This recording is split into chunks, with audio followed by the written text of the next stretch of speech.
Enjoy!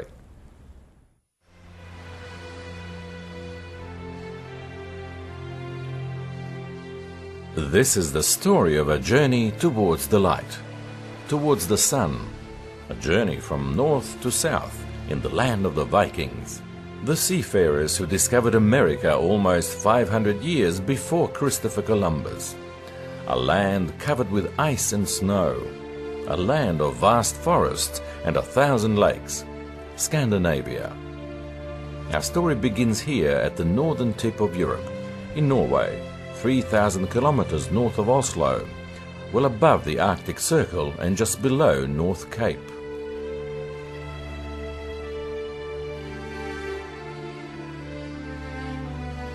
Ah, the sun. When it actually does peek out from behind the clouds, you don't want to miss it. We'll catch up with it as we head south.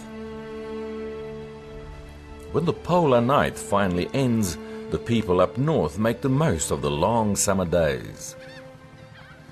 On the same latitude as Alaska and Greenland, the Vesterålen Islands enjoy the warm flow of the Gulf Stream, which keeps the water from freezing over in winter.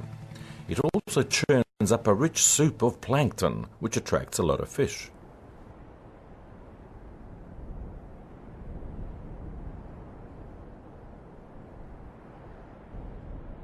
Despite the international moratorium, Norwegians still hunt whales. Summer is fishing season. You don't get much sleep between May and October in the land of the midnight sun.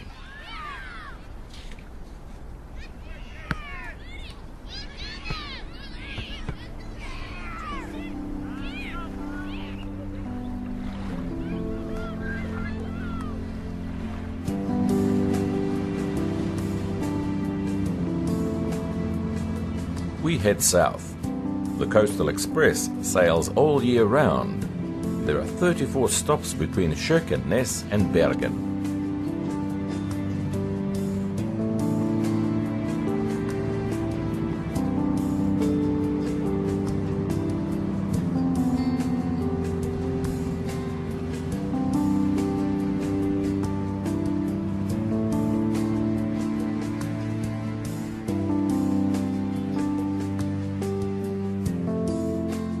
Near the city of Buda is the maelstrom. Every 6 hours, 400 billion liters of water travel from one side of the fjord to the other.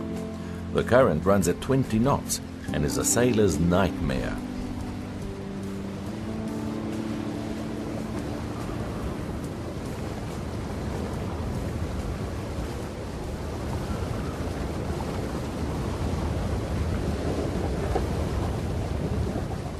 They say even fishing boats get caught in it. The maelstrom is sometimes 10 meters wide and 5 meters deep.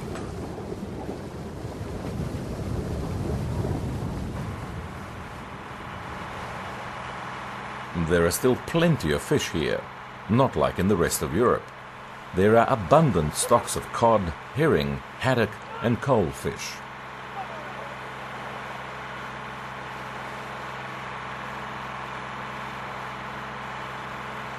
An agreement has been reached between Norway and the EU to protect the endangered blue whiting.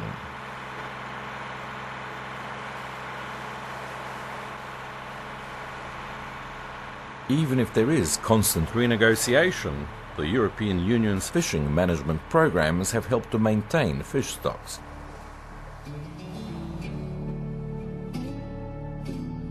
On the other hand, quotas for salted cod have been low recently.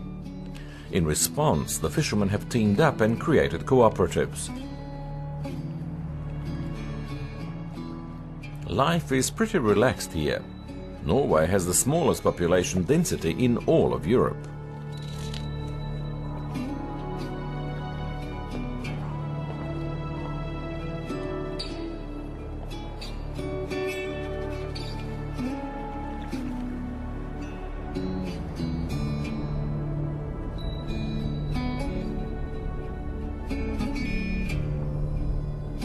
Further south, between Bergen and Oslo, not far from Finse, is the Hardangerjokulen Glacier. It's 80 meters long. If that seems enormous, It's been getting smaller for a few decades. According to the latest study by the Norwegian Water Resources and Energy Directorate, 1,600 Norwegian glaciers could melt in the next 100 years due to global warming.